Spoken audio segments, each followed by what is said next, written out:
Welcome to Growth and Inspire, where we examine topics that makes me feel inspired and grow. I am your host, Bonnie Yam, and we will be posting frequently on topics to help you run your business better. It can be issues involving new regulations, taxes, planning for business growth, or just how to run your business more efficiently. And today, our topic is on the Connolly case and the impact of the company-owned life insurance policies on the fair market value of the business. Our speaker is Anthony Mento, President and CEO of Life Brokerage LLC. Hello, Anthony. So happy, Hello, Bonnie. Thanks for having me. yeah, so happy to Good to have be you with you. on our podcast. Now, before we start, can you tell me a little bit about yourself and your company? I'm the president and CEO of Life Brokerage LLC. We're a brokerage general agency, often used interchangeably with an IMO, independent marketing organization. We are technicians by trade. We support financial advisors, licensed life insurance agents, and CPAs in placing their clients with the most appropriate and most efficient life insurance product at the right medical risk class, in the right structure, in Mhm, the right planning situation mhm. as a tool for liquidity. Yep, thank you very much. Life insurance is no easy thing. It's very, very complex. Very So, nuanced. yeah, Very new. very nuanced. Yeah, and it's technically very difficult. Lots of numbers involved. But let's just start with Connolly case. Can you tell us a little background about the Connolly case, like what's happening and how it relates to business owners, particularly in the Yeah, buy-down agreement? yeah, absolutely. So there was this is a landmark case, Bonnie, that started in 2013 in the Eighth Circuit, and we felt like it was so wrong that we were actually begging for the Supreme Court to get their hands on it and overturn what the Eighth Circuit had done. And unbeknownst to us, the Supreme Court did take it, and on June 6th of 2024, was just It's not recent. too long ago, Yes. Hmm. they actually agreed with the Eighth Circuit Uh-huh. and mandated that the taxpayer, pony up an additional, call it 900,000 of estate tax. But the estate tax was triggered all because of a business valuation that the taxpayer had a 77% interest in a C corp, that it was called Crown. And what happened here, Bonnie, was that there were two brothers, Michael and Thomas, and they owned the corporation, and they had an entity purchase buy sell agreement. Um, the buy sell agreement was approximately 25 years old at the time of the court case, right? So this outdated agreement, raised some important legal and tax implications, especially concerning the transfer of life insurance proceeds and the ownership structures within the business. Um, what happens was, that extremely dated agreement said, okay, so we're going to call for, at the death of one of the brothers or owners, we're going to call for an annual determination of value, which obviously was extremely outdated. And the backup method to that was an appraisal by a third party.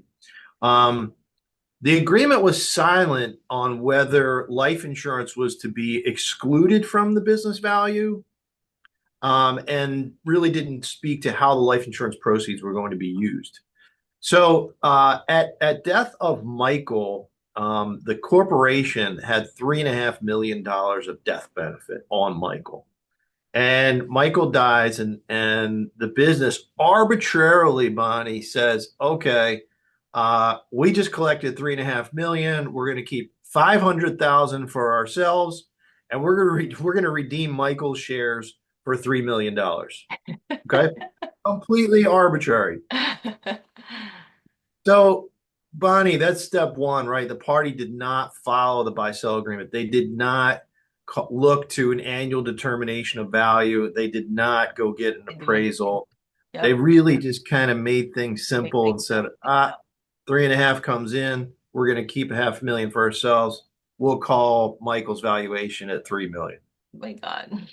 So, so the Eighth Circuit steps in and says, time out.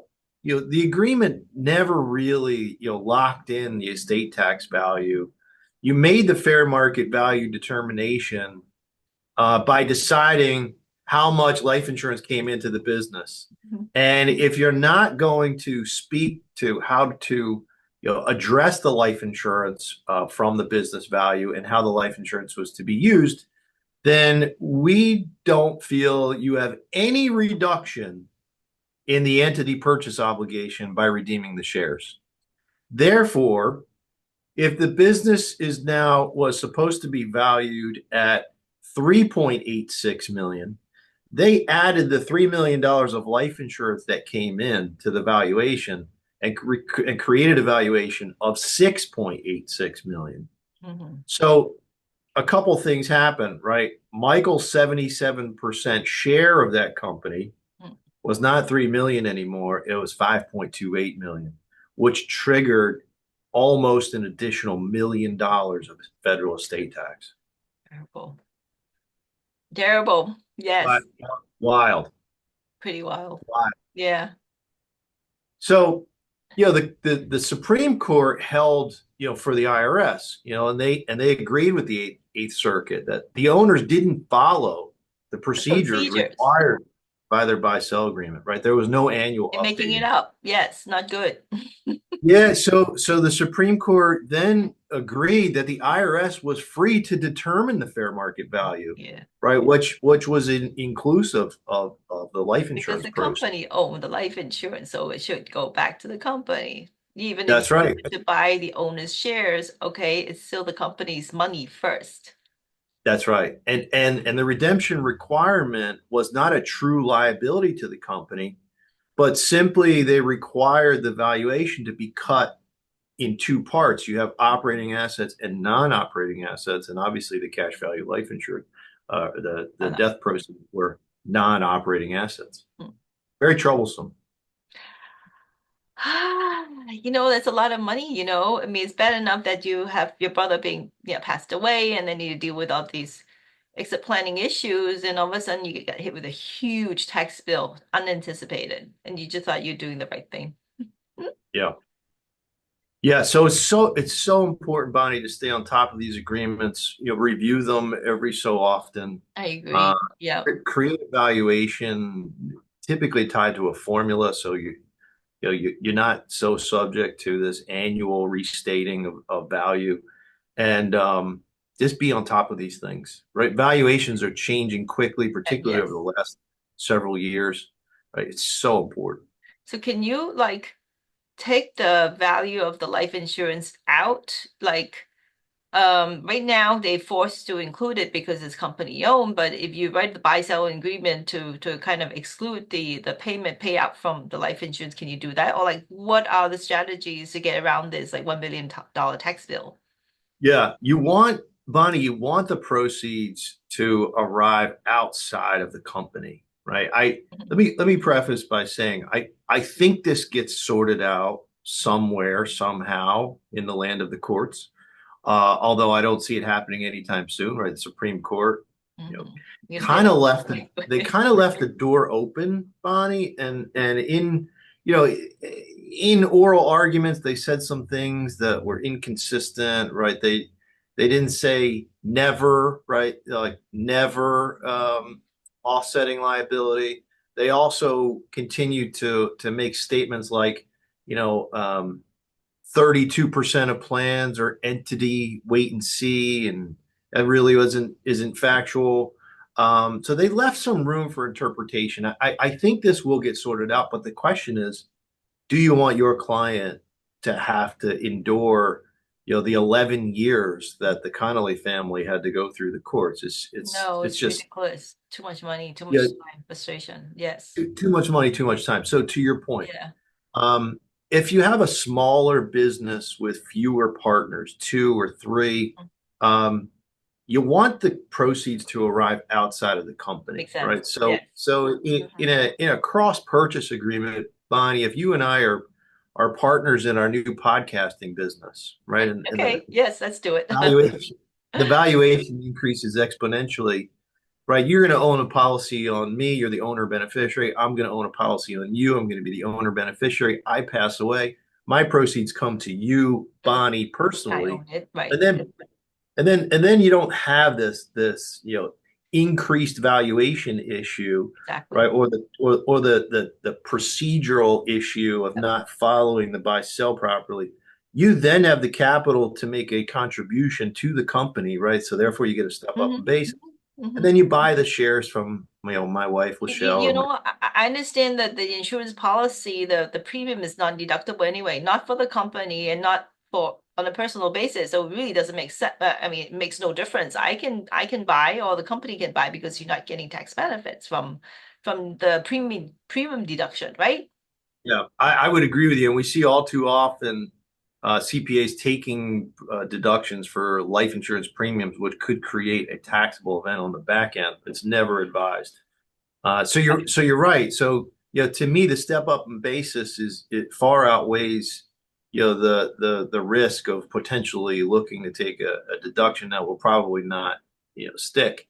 Now where it gets tricky, Bonnie, is where you have more than one That's right. It more is than more tricky. than two owners, right? And the formula is n times n minus One. one. So yeah, so if we have, so you could be in a situation where multiple partners or you're crisscrossing all these policies. You could have 15, That's 16, crazy. 20 That is policies to crazy. administer.